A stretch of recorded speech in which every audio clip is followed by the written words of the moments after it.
Hi guys, this is Mario Obo. I want to ask a question.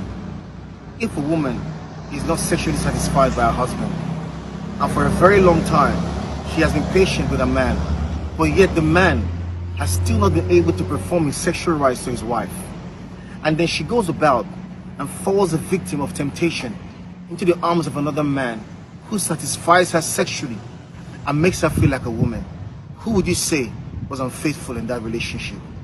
May the wisdom of our ancestors guide us into wisdom. Ashe. What I'm about to say today, if I say anything that is false or anything that is not true, let the ancestors do to me what they feel to do best. Ashe.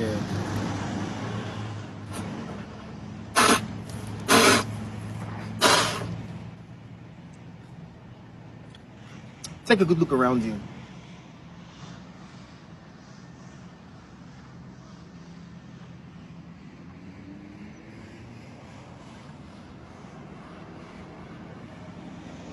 This is a place called Marsden Park in New South Wales. It's a new suburb. It's extremely beautiful. From the road down here, they're building a shopping center. And up on the road here, they're building the phase 2.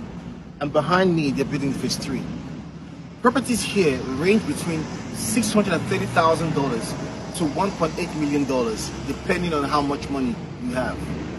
Now, if you're familiar with the property prices in Australia, you would know that to get a loan at all, to buy a house, you need about 20% deposit with the bank to get a loan.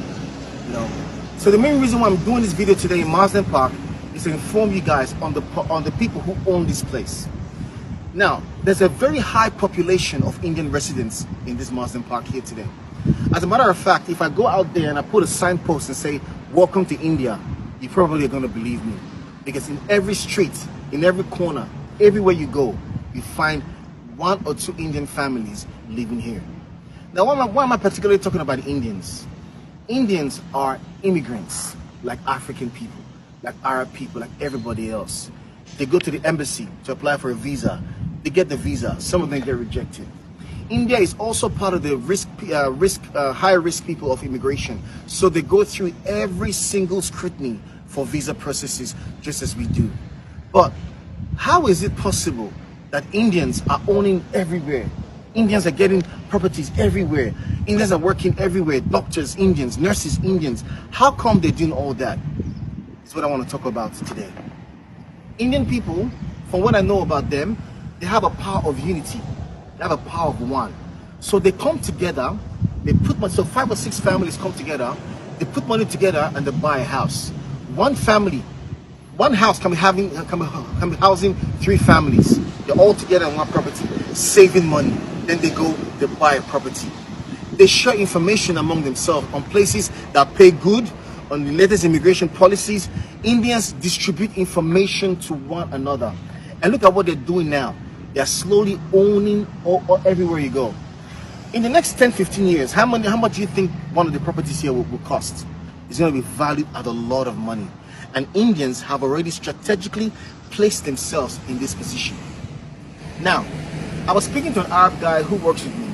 I said to him, I said, how do you own, if you know Arabs very well in Australia, I don't know about other parts of the world, but in Australia, Arabs own businesses, Arabs own properties, they drive flashy cars, they do everything. I said, how do you guys do it, that you guys are owning everywhere? He said to me that about 6 or 7 families come together, they put money together, and then they buy properties. They buy properties, and before in the next 10-15 years, they all have their own homes. My question is it possible for African people to be like that?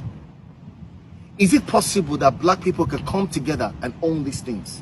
The answer is no.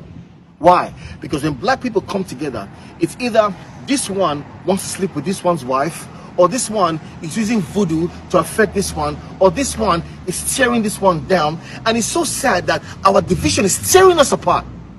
We are missing out on these things. How possible is it for black people to come together and say, you know what, each of you, let's bring a certain amount of money and let's invest in properties. Let's do things so that our children can have a share of wealth in this part of the world. No, we can't think like that. Rather, we think about tearing each other down. And our division has led us to this. We work so hard. Sometimes we don't even know where our money goes. African people, we spend so much money buying stuff we don't need, to impress people that we don't like. Why? Because within us, there's so much competition. And the competition is making us lose a lot of money, lose a lot of wealth. Tomorrow now, when an Indian person becomes the Prime Minister of Australia, or an Indian person runs for a big office in this country, we'll have so many things to talk about. Meanwhile, they won't realize that their ancestors came to this country many years ago and paid a heavy price. African people, our ancestors told us that together we are rock, but divided we are sand. We need to put away all these tribal lines, all this mindset of slavery. We need to start thinking about how we can come together and begin to own stuff like this.